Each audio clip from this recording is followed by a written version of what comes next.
la historia.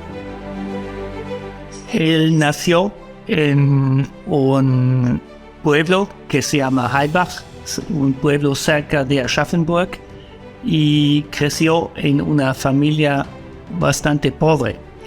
Él creció como huérfano, pero siempre estaba con su mamá y con su familia en este pueblo.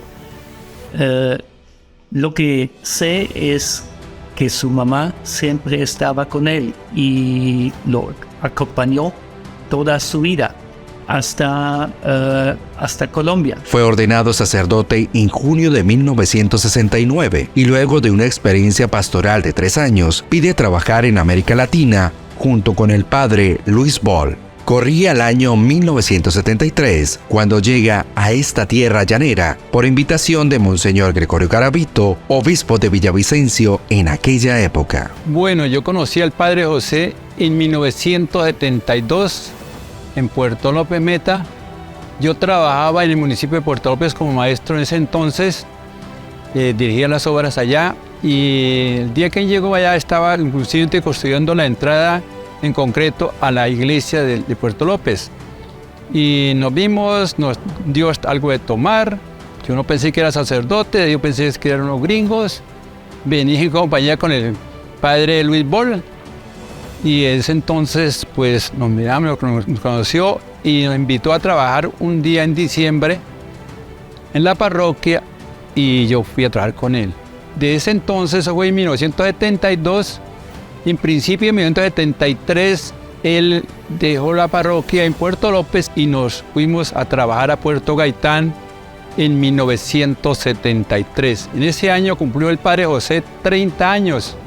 Es precisamente en esta travesía que comienza a conocer las situaciones de la población urbana y de los campesinos, sobre todo en la niñez y juventud.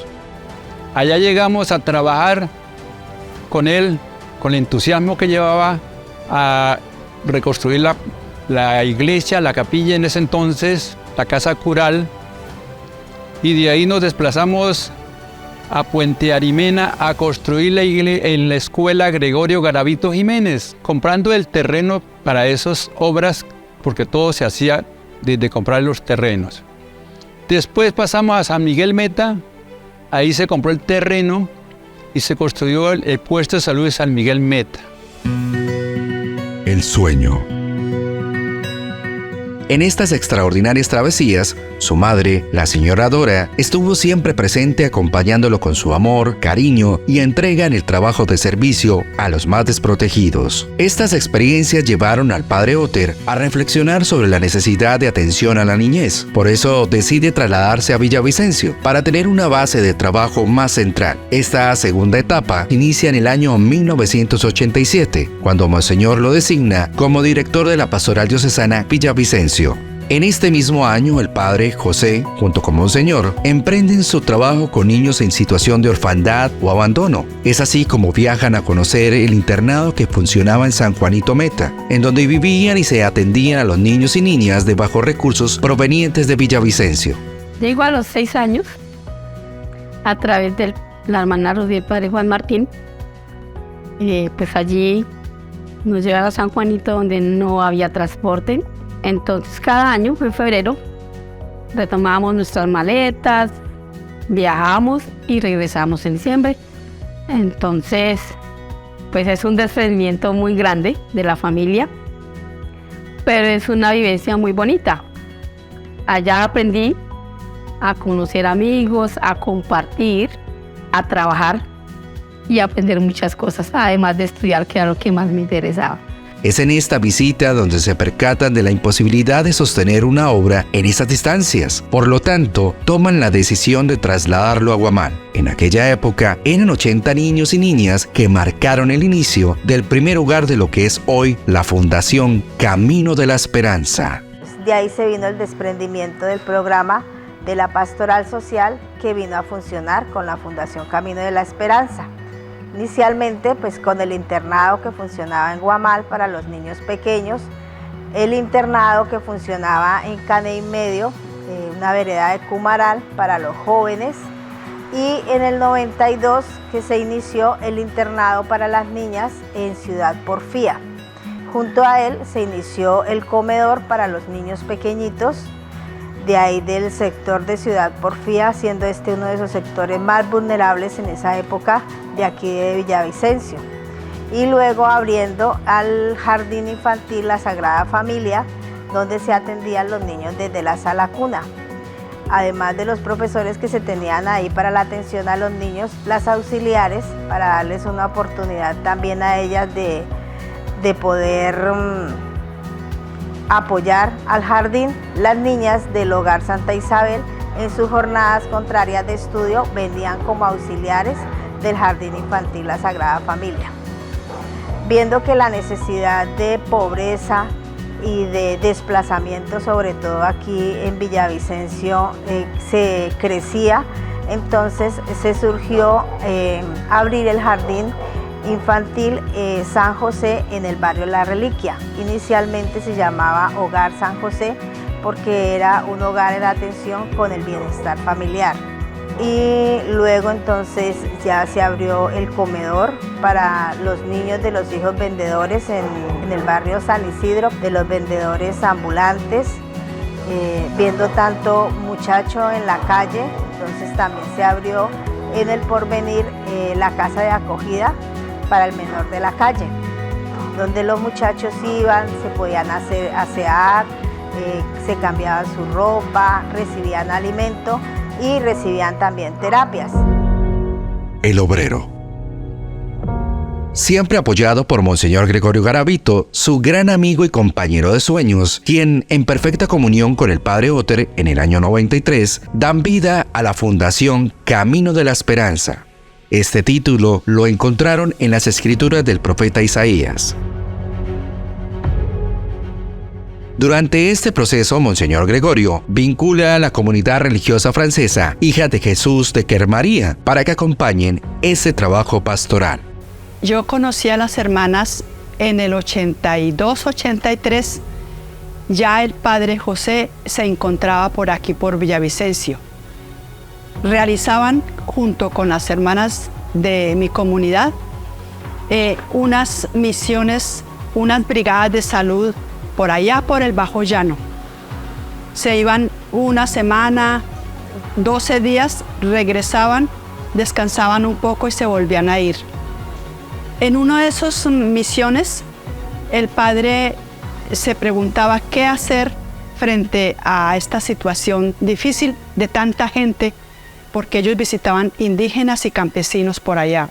Es un camino verdadero de la esperanza que fue iniciado por estos dos grandes visionarios, quienes, conmovidos por la pobreza, dieron inicio a esta gran obra. Luego de su creación en el 93, el Padre Otter le entrega la dirección de la fundación a José Manuel Iregui y a su esposa Lilian Ramírez, debido a que el obispo de Würzburg le solicita regresar a Alemania, permitiéndole afianzar y construir un puente de solidaridad entre las dos naciones. Monseñor, por su parte, viajaba cada año a Alemania. Allí, junto con el Padre José, daban testimonio del gran trabajo que se venía realizando con la fundación en Villavicencio, lo que le permitió abrir espacios atrayendo benefactores para el sostenimiento y construcción de las obras. Monseñor era un obispo alegre, lleno del carisma necesario para entregar lo mejor de sí. Tenía ese espíritu de soñador, amigo, guía espiritual y hombre de Dios, que llevaba al viejo continente las buenas nuevas de una Colombia rica en recursos, pero carente de atención a los más desprotegidos. Pues se preocupaba mucho por el trabajo espiritual. Por ejemplo, recuerdo mucho que también nos formaba, ¿no?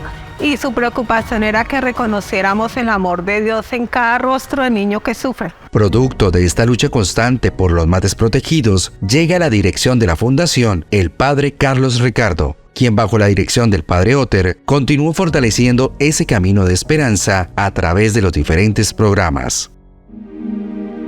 La despedida.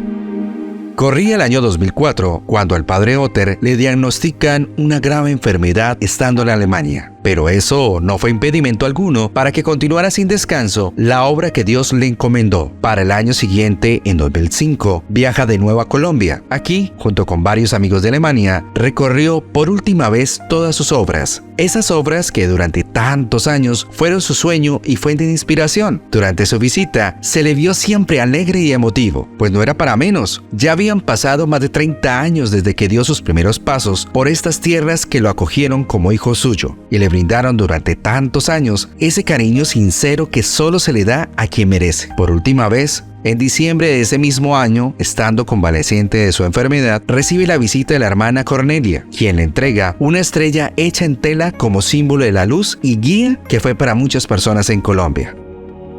En abril de 2006 fue llamado a la casa del Señor. Esa luz que es guía para muchos sigue iluminando con más fuerza en estos 30 años.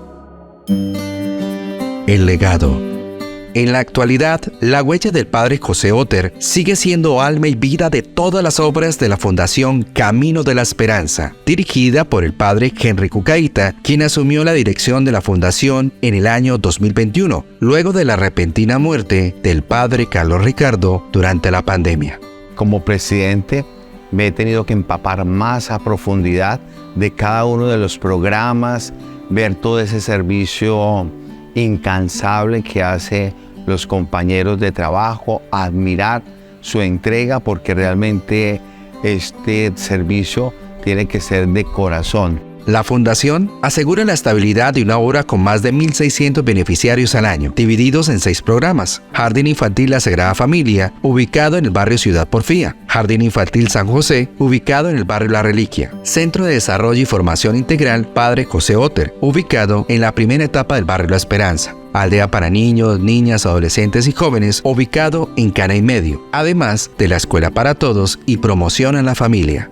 Hace 50 años inició la construcción de un camino de esperanza, un camino que ha traído alegría y bondad a quien lo ha necesitado, un camino de esperanza que fue afianzado y construido gracias a las innumerables donaciones que a lo largo de estos años ustedes, nuestros amigos de Alemania, siguen realizando. Mil y mil gracias por hacer posible la continuidad de una obra que le ha cambiado la vida a miles de niños, niñas, jóvenes con y sin discapacidad y personas mayores en Villavicencio. Sin sus donaciones no habría sido posible brindarle una mejor calidad de vida y un futuro prometedor a los más necesitados.